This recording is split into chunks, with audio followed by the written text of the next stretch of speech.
Here's a writing technique that is a lot of fun to do and is really just a very easy, great enhancement to your story.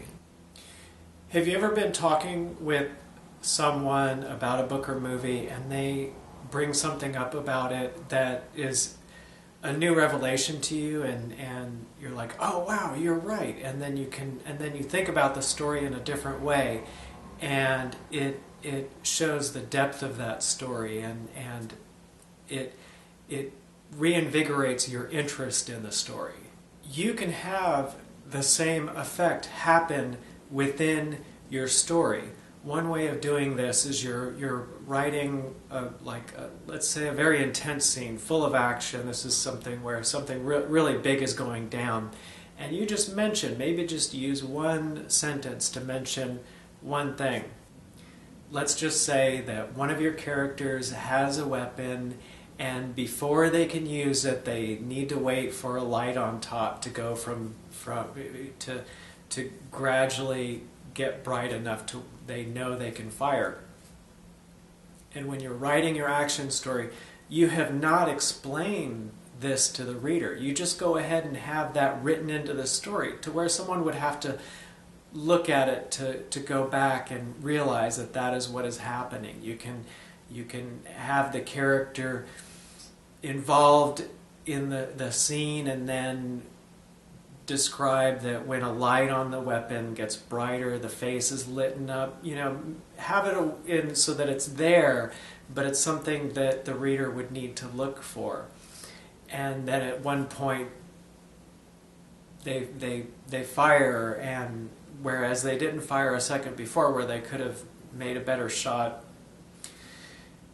And then in the next chapter, when you have two of the characters, two of the the protagonists talking about what just happened, if you have one character noticing that, then it's a revelation for the reader, and they can go back and the evidence is there. It's just not spelled out. So sometimes you don't, by not spelling things out in the story, then you can create this effect to where the audience gets to be a little bit of the detective, and they can feel the enjoyment of having a discovery made.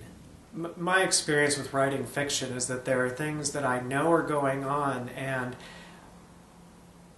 I'm always holding back on explaining. My writing style, I do not like to explain everything. So what happens, I'm not obscuring the truth of the fiction from the reader. It's just that I'd like to deliver it in a real natural way. And the effect is that you have all the clues and all the evidence is there for the reader to figure it out. And some readers are going to be better at figuring it out than others. And this is an advantage for the writer. The writer can use this to where they don't always need to fully explain everything each step of the way. They could have a few chapters ahead where if you have one of the characters notice something, then the explanatory part can be a revelation. This is also a good way of making your characters seem more real, because humans don't just exist in the moment. They also They have their initial reaction to situations, and then they're reacting to those same situations later on down the line.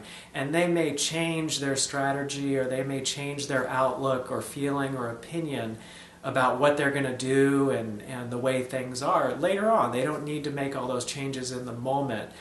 Also, another thing about writing characters is characters don't let go of things. They continue. They bring what happened in the last situation into what is happening in their present situation and shaping the way they feel about it. So if you're wondering, well, what exactly is the character reflecting on, they could be having new revelations about previous scenes in the current scene that you're writing. So the revelations about the story could be about a deeper understanding about what's going on. Later on, you can have one of the characters observe, well, it's due to poverty that this whole thing has happened, and so and then the character who has heard this revelation sees it in a whole new light, and so does the reader. What happens in storytelling is that a great way to tell the story is show not tell. Just describe what happens. But there's another side to it where you want to just explain why it happens, what is happening, what's going on behind the scenes. And as an example, narrators, that's one reason they use narration in the story, where you have someone that just kind of takes the reader aside and says, look, okay, here's what's going on. Okay, let's get back to the story. But you can also you can weave explanatory things into the story by having a character reveal something about the story. See, this is what the comedians call good timing. We don't need to fully explain the story every step of the way. Your reader not only will be all right with not completely understanding what is going on, but will actually enjoy the story more for it, as long as there are points in the story where things do get explained and mysteries are solved, so that the reader, they keep these things in the back of their mind if there's something that they don't quite understand. And that can interfere with the story if it never gets explained, or it can enhance the story if these are mysteries that eventually get solved. I hope this technique is helpful to you. I have a lot of fun using it. If you like my tutorials, please take the time to visit my website, solomation.com, where you can see the illustrated story that I'm putting up there in video format. And also, please hit the like button, leave a comment, subscribe. I hope your writing goes great, and have a good day.